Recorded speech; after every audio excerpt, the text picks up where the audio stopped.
Malaking kalokohan to.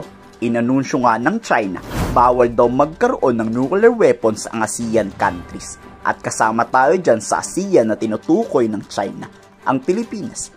Ibinalita kasi ng Pentagon ang posibleng deployment ng nuclear sa ating bansa at inalmahan agad yan ni Mao Ning. Ngayon naman, isinusulong ng Foreign Ministry Secretary ng China ang batas na hindi po pwedeng magkaroon ng nuclear weapons ang sino man sa Asia. At handa raw ang Chinang pumirma dyan. Yan nga ang bungad na batas na isinusulong sa may ASEAN-China meeting, ang pagbabawal sa nuclear sa Asia. Napakalaking kalokohan, di ba? Nababaliw na si Mao Ning at itong si Foreign Minister nila.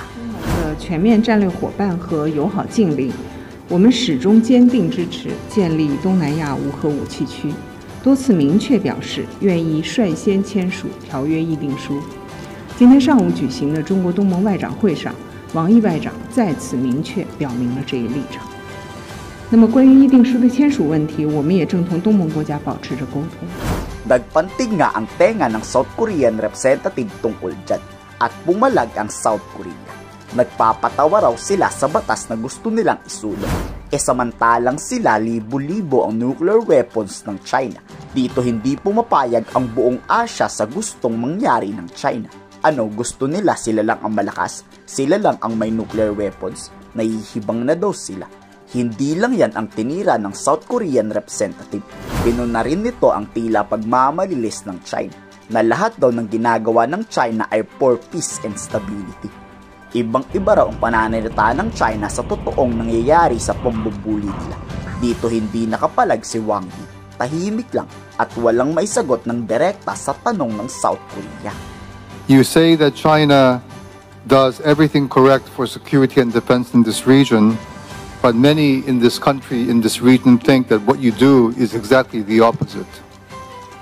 You argue that China is against cyber attacks, yet your companies, such as Aisun or Anshun, data leakage has revealed consistent attacks against all Asian countries, including all ASEAN governments.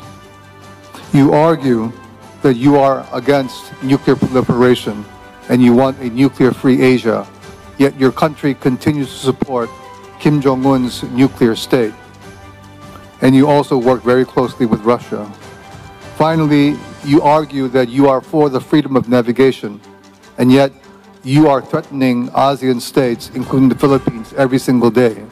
And you claim the South China Sea is basically all Chinese. So how can we trust you when your words and your actions are totally opposite? Sinampal nga ng katotohanan ng China na kung magkakagera sa Asia, walang kakampi ang China bukod sa North Korea. Kayo, pabor ba kayo sa tinerada ng South Korea? Komento sa baba ang inyong saloobin.